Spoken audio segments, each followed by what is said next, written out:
नमस्कार दोस्तों। एक समय की बात है। एक सेठ जी थे। वो बहुत ईमानदार तथा धार्मिक प्रवृत्ति के थे। एक दिन उनके यहाँ एक बूढ़े पंडित जी आए, जिनको देखकर सेठ जी की उन पर श्रद्धा हो गई। सेठ ने आदरपूर्वक उनको बिठाया और प्रार्थना करी, मेरे लाभ के लिए कोई बढ़िया बात बताइए। पंडित जी बोले कि एक बात तो बहुत बढ़िया बताऊंगा, पर उसका दाम लगेगा। एक बात के 100 रुपये लूँगा। सेठ जी ने कहा, आप बताइए, रुपये तो मैं दे दूंगा। पंडित जी बोले, छोटा आदमी यदि बड़ा हो जाए तो उसे बड़ा ही मानना चाहिए, छोटा नहीं मानना चाहिए। सेठ ने मुनीम जी से 100 रुपये देने के लिए कहा। मुनीम जी ने 100 रुपये दे दिए। सेठ जी ने कहा, और कोई बात बताइए। पंडित जी बोले, दूसरे के दोष को प्रकट नहीं करना चाहिए। सेठ के कहने पर भी मुनीम जी ने इस बात के 100 रुपये दे दिए। सेठ जी बोले, पंडित जी, और कोई बात बताइए। जो काम नौकर से हो जाए उसको करने में अपना समय नहीं लगाना चाहिए। मुनीम ने इसके भी 100 रुपये पंडित जी को दे दिए। अब सेठ जी बोले, पंडित जी एक बात और बता दे। पंडित जी बोले, जहाँ एक बार मन पड़ जाए वहाँ फिर नहीं रहना चाहिए। मुनीम ने इस बात के भी 100 रुपये दे दिए। पंडित जी वहाँ से चले गए। सेठ ने चारों बातें याद कर ली। अपने घर में तथा दुकान कई जगह ये बातें लिखवा दी। कुछ समय बाद सेठ के व्यापार में गाठा लगने लगा। शुरू हो गया। गाठा लगने से ऐसी परिस्थिति आ गई कि सेठ को शहर छोड़कर दूसरी जगह जाना पड़ा। साथ में ये मुनीम भी था। वो चलते चलते वो एक शहर के पास पहुँचे। सेठ ने मुनीम को शहर में कुछ खाने पीने का सामान लाने के लिए भेजा। दैवीय योग से उस शहर के राजा की मृत्यु हो गई थी। उसकी कोई संतान नहीं थी। अतः लोगों ने यह फैसला किया था कि जो भी व्यक्ति इस शहर में प्रवेश करेगा उसको ही राजा बना दिया जाएगा। उधर मुनीम शहर में गया तो द्वार के भीतर प्रवेश करते ही उसको हाथी पर बैठाकर धूमधाम से महल में ले गए और राज सिंहासन पर बैठा दिया। इधर सेठ जी मुनीम के लौटने की प्रतीक्षा कर रहे थे।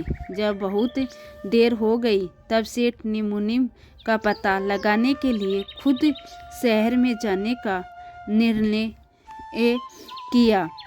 शहर में जाने पर सेठ को पता लगा कि मुनीम तो यहाँ का राजा बन गया है।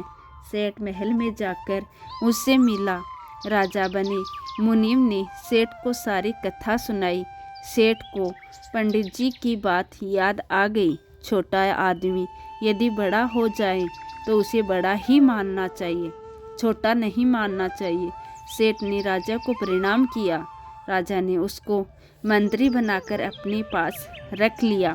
राजा के घुड़सवार का जो अध्यक्ष था उसका रानी के साथ अनैतिक संबंध था।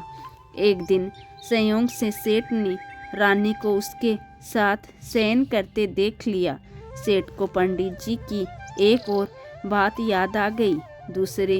दूसरों के दोष को प्रकट नहीं करना चाहिए। सेठ ने रस्सी पर अपनी सोल डाल दी, जिससे दूसरा कोई भी उन्हें देख ना सके। जब रानी की आंख खुली तो सामने उसने रस्सी पर सोल टंगी हुई दिखी। उसने पता लगवाया कि यह सोल किसकी है। पता लगा कि यह सोल तो मंत्री की है। रानी के मन में विचार आया कि यह मंत्री राजा के सामने मेरी पोल खोल देगा कि दोनों में बड़ी मित्रता है, इसलिए मुझे यह पहले ही कुछ ऐसा करना होगा जिससे यह खुद ही फंस जाए। रानी सेठ की सोल लेकर राजा के पास गई और बोली, आज रात में आपका मंत्री बुरी नीयत से मेरे कक्ष में आया था, परंतु मैंने उसकी कुचेष्टा को सफल नहीं होने दिया। मेरे चिल्लाने के डर से वह भागने लगा तो मैंने उसकी सोल छीन ली। यह देखो उसकी सोल। राजा ने देखा तो पहचान लिया। जब वह मुनीम था तब उसने ही वो सोल खरीदकर राजा को दी थी।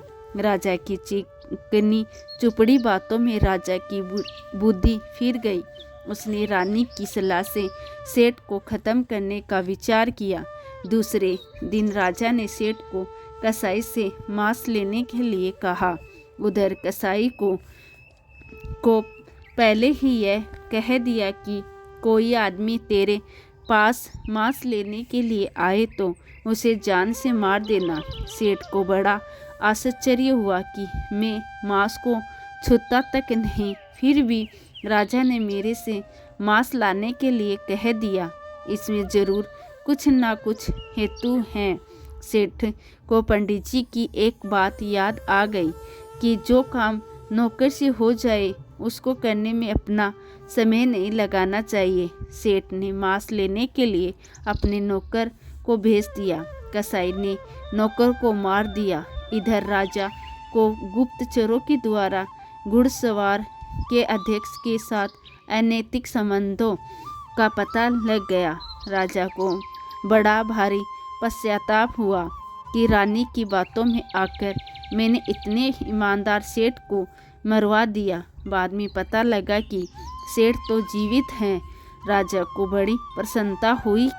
वह एकांत में सेठ के पास गया और अपनी भूल के लिए क्षमा मांगी। राजा ने पूछा, आपके सोल रानी के पास कैसे आई?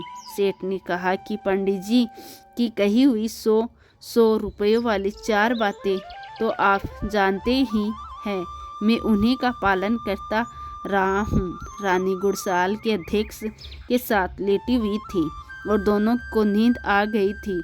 मुझे पंडित जी की कही बात याद आई तो मैंने उनका दोष ढकने के लिए रस्सी पर सोल डाल दी। वह सोल रानी ने उठा ली और आपके पास आ गई। राजा ने सेठ से प्रार्थना की, अब आप पुनः अपना मंत्री पद संभाले। सेठ को पंडित जी की आखिरी बात याद आ गई। जहाँ एक बार मन पड़ जाए वहाँ फिर नहीं रहना चाहिए। सेठ बोला कि मैं अब यहाँ नहीं रहूँगा, चला जाऊँगा। राजा ने रुकने के लिए बहुत प्रार्थना करी पर सेठ नहीं माना और वहाँ से चला गया। तो दोस्तों, कैसी लगी आपको आज की यह हमारी कहानी? हमें कमेंट बॉक्स में ज़रूर भेजिएगा। धन्यवाद दोस्तों।